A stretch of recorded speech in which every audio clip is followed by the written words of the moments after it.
we've got Mike Cobb. Mike, do you want to introduce yourself for us? Yeah, sure. Addie, thanks for having me. This is Mike Cobb, and I am one of the founders of Teak Hardwoods, a teak plantation in the Darien province of Panama. Perfect. So we're just wanting to do this sort of Q&A to get those basic questions that everyone would have about the process of ownership in teak. Sure. So we'll start right away. How long ago was it that you started your first farm? Great question. You know, it was back in 1998. Myself, my business partner, and ultimately four other folks. We'd been reading some trade publications, and some interesting things about teak came up and reforestation incentives in Panama. And so back in 1998, I started looking into teak reforestation. I made several trips to Panama to look for farms, to interview forestry management companies.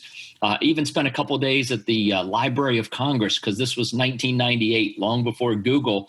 And so the only way I could really do what I would call book research, general research on teak and reforestation was to actually go down to Washington, D.C. Like I said, I spent a couple of days at the Library of Congress going through magazines, periodicals, books, and then some old books, actually, that were written in the 1920s by some British folks that really did a great job of outlining, you know, the plantation teak, the reforestation kind of programming, because by the 1920s, the British had been doing plantation timber in teak and what was then Burma, now Myanmar, and other places in Southeast Asia. They had 250, 300 years of statistical record keeping for teak, the production of teak, rainfall, soil types, just every kind of different farming styles. I mean, just every kind of way that you could slice and dice teak plantation. These books out of the 1920s had it, and so we went down to Panama. We found a farm, and we interviewed management companies and hired a company called Heo Forestal in 1999, and we planted our very first 100 acres of teak in June, July of 1999. And so the trees are, they're coming up on 26 years old in a couple of months. It's pretty exciting. And, and it's funny because back when I was doing it, there were a lot of people that kind of teased me or gave me a hard time, like, "Oh, Cobb, you're insane. You're going to buy a farm and you're going to plant 100 acres of teak in Panama, and you're going to wait 25 years for a return." And my answer then was, just simply this, that, I'd answer back. I'd say, in 25 years, I'm either going to need the money and I'm going to be really glad I did this, or in 25 years, I'm not going to need the money and I'm going to be really glad I did this. Well, here we are 20 years later, and I'm really glad I did this. And now I'm planting more teak and have been for the last 4 or 5 years now. We continue to plant about 15 to 20 acres of teak a year, every year, year in, year out, at our Grand Pacifica property. And we just acquired a new farm in Panama as well that has some 14-year-old teak on it. I'm a huge believer, and I think that the timelines are wonderful, and maybe you have some questions about that too. I gave you a very long answer to a short question, Addie. No, I love that answer. I'm really impressed with the amount of research that honestly went into that. And I feel like you could write a book on the beginning of teak plantations in general. Well, it's interesting. There's an old saying, the more I learn, the less I know. And I've got to say, I feel that way about teak. I went into it pretty humble because I didn't know anything about it at all. And yes, I did a ton of research, but what I quickly uncovered was that, again, the more I found out about teak and plantation teak, the more I realized how little I knew about it. And there really lies what I would say the secret of our success was this humble approach to the teak plantation, and knowing that we didn't know very much about it, and hiring a professional forestry company to manage it. Because in the end, it's the professional management of the plantation that is the true critical factor. Yes, you've got to get your soil right. Yes, you've got to put it in a place that has the right elevation, the right amount of dry season. A dry season's very important for teak. All of the sort of geographical factors that go into site selection is critically important. But far more than that, because you can get all that right, but having somebody manage your plantation, a professional company to manage it, makes all the difference in the quality of the teak that comes out at the end of the growing cycle. So yeah, I think I've learned a lot. I think maybe even I know a little bit, but again, the more I learn, the less I know. So.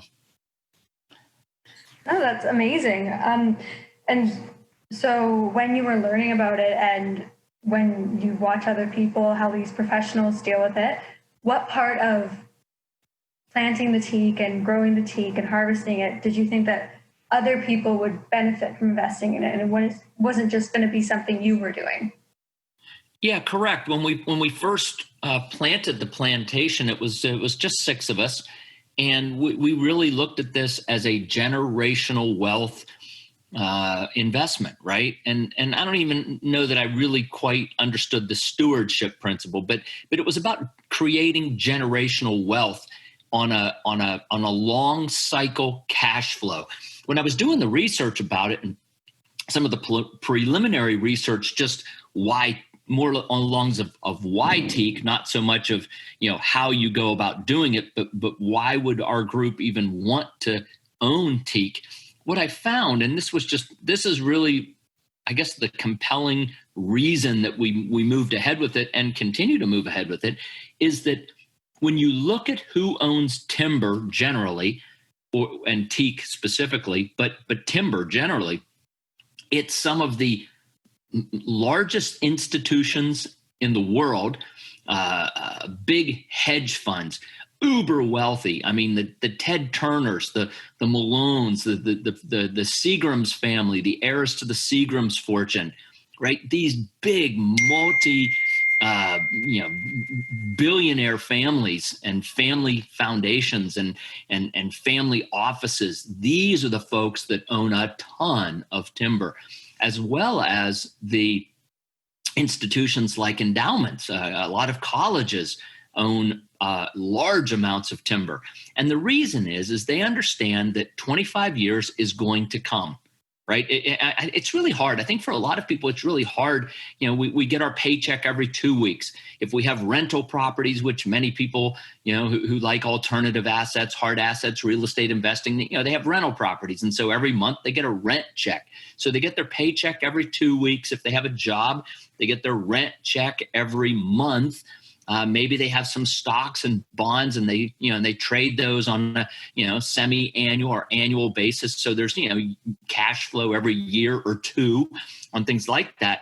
And people just imagine that they can't imagine 25 years. Most people can't imagine 25 years. And the challenge is that 25 years is a cash flow cycle, right? It's just a long cycle cash flow. It's 25 years.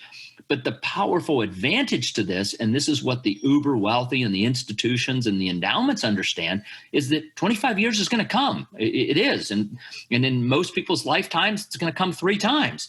And so having a cash flow that hits 3 times in your lifetime, but mega amounts of money. Like, it's not a paycheck. It's not a rent check. I mean, we're talking about investments that a $7,000 investment at the end of 25 years turns into $90,000. And so, that kind of a return over a 25-year period is powerful. It's huge. And so these endowments, these big family offices, they understand that, they invest it, they like the long cycle cash flow for the stewardship of wealth. And I think that was really probably the driving factor of why our group decided to get involved in teak timber in the first place was to really create this generational cash flow for the kids, the grandkids, the great grandkids, and leave a legacy for for our families. So that's really the why we got involved in the first place. Yeah, more on that generational wealth stewardship. For like say the average investor, not the completely new investor, but someone who invests casually, that generational wealth stewardship, like how would you talk about its importance to those people? Sure. Look, at the end of the day, if we're doing investments, we're making investments, and we want these investments to be for our kids, our grandkids, our great grandkids. The one of the things that's really important is how do you ensure that, so let me just use an example. You leave your kids a bunch of IBM stock, right? And you kick the bucket, and we're all going to kick the bucket someday. So you kick the bucket, and a month or two after you're in the ground or whatever, your kids sell off the IBM stock and go buy Lamborghinis and $10,000 sunglasses or whatever they do with the money. I mean, it's just gone, right? You've worked your whole life to scrimp and save and to be able to provide for the kids and the grandkids, but that first generation takes the money and they blow it and it's just gone.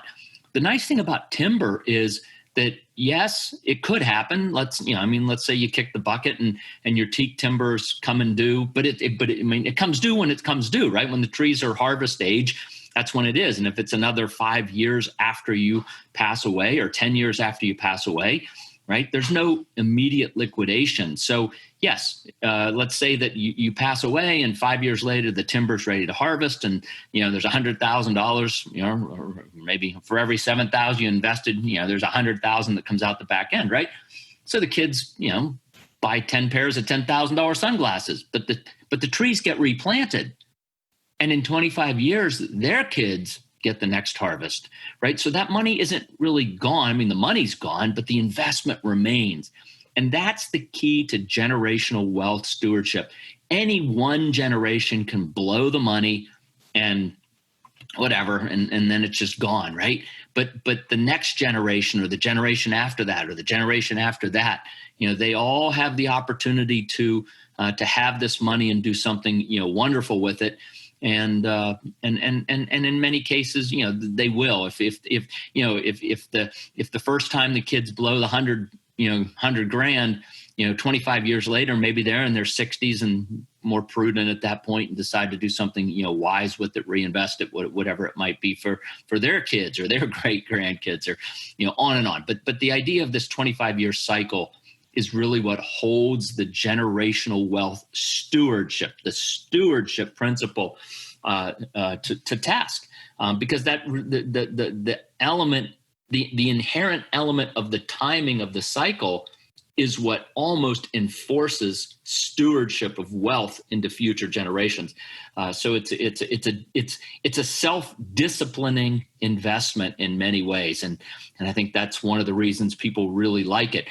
And the other thing is you don't have to be an uber millionaire to buy it. I mean, if you have $7,000-8,000 and you want to buy a teak parcel, you can do it. And in 25 years, you or your kids or your grandkids are gonna have a nice return. So it was at one point really locked up for the uber wealthy, the endowments, the family offices, that kind of thing. But now it's been made available, and we're really happy that we were able to see that and do that and bring a product that again was really unreachable for so many folks and make it something that's attainable for pretty much any investor today.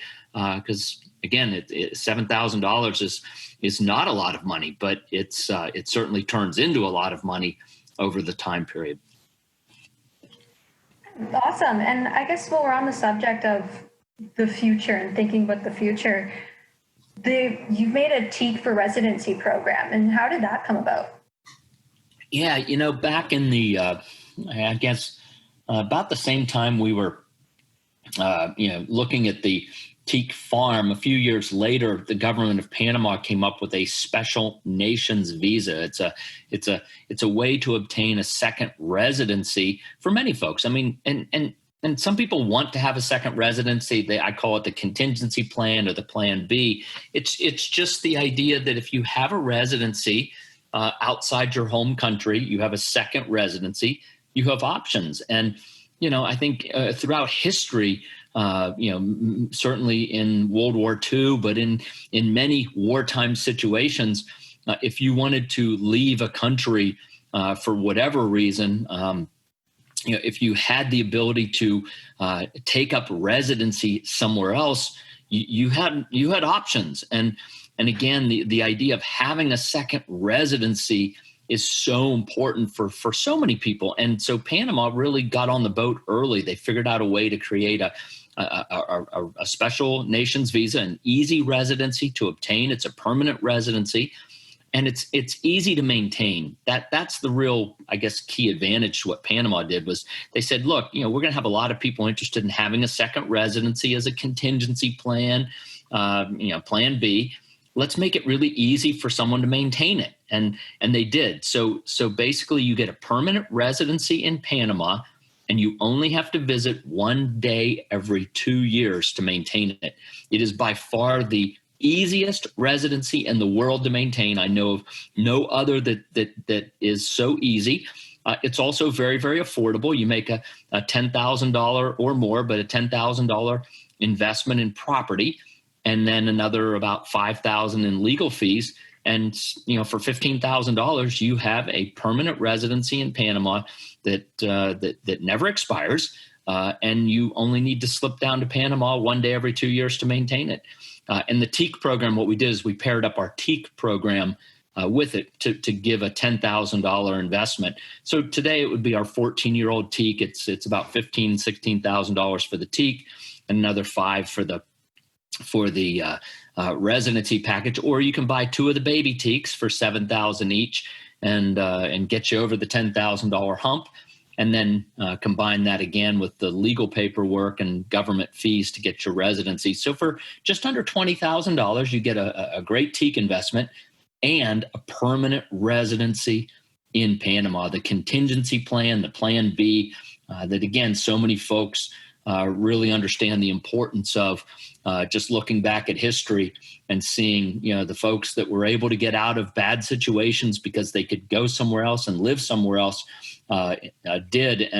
And for the folks that couldn't or didn't, it didn't turn out so well for them. So, yeah, a lot of folks looking at that, Addie, and it's nice that it's been able to get paired up with the Teak so that you have a nice investment, but you also end up with the second residency if you decide to package it up. A lot of people look at the Teak just simply as as an investment, and it's a great investment as an investment.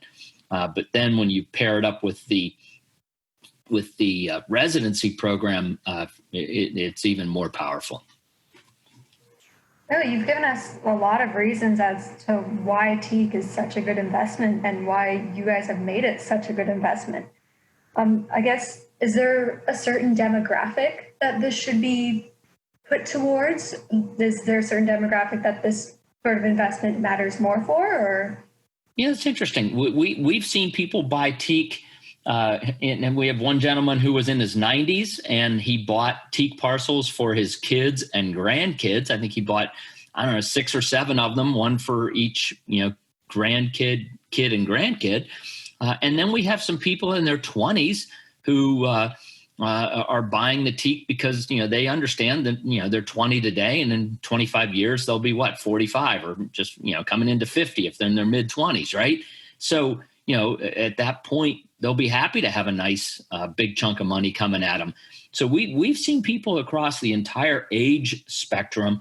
I think the one maybe qualifying factor that really identifies people who decide to own Teak is a real sense of foresight. People who can look into the future and say, you know what, I am going to be alive in 25 years, or my kids will be alive in 25 years, or my grandkids will be alive in 25 years, and that 25 years is going to come. It's 25 years is going to come, and I can either have a big jackpot of money waiting for me in 25 years, or I won't. But the people who can see out there, who have foresight and vision, and say, well, yeah, I think I'd love to have some money 25 years from now. and are willing to make a small investment today for a large return later, that really is what separates the folks who decide to move ahead with the Teak investment, and wisely so. That probably is the single biggest. I'm not sure it's a demographic factor, Addie, but it's the single biggest factor that moves people towards Teak ownership. And the other thing we're seeing at the young end of the spectrum, and I'm really, really excited about this, is that a lot of the younger generation, the millennials, got involved in cryptocurrencies and Bitcoin very early on. And many of them, bought Bitcoin when it was, 30, 50, 100, $200. And, it's been as high as 19,000, as low as, 3,000 recently, but I think it's sitting at about 8,500 today.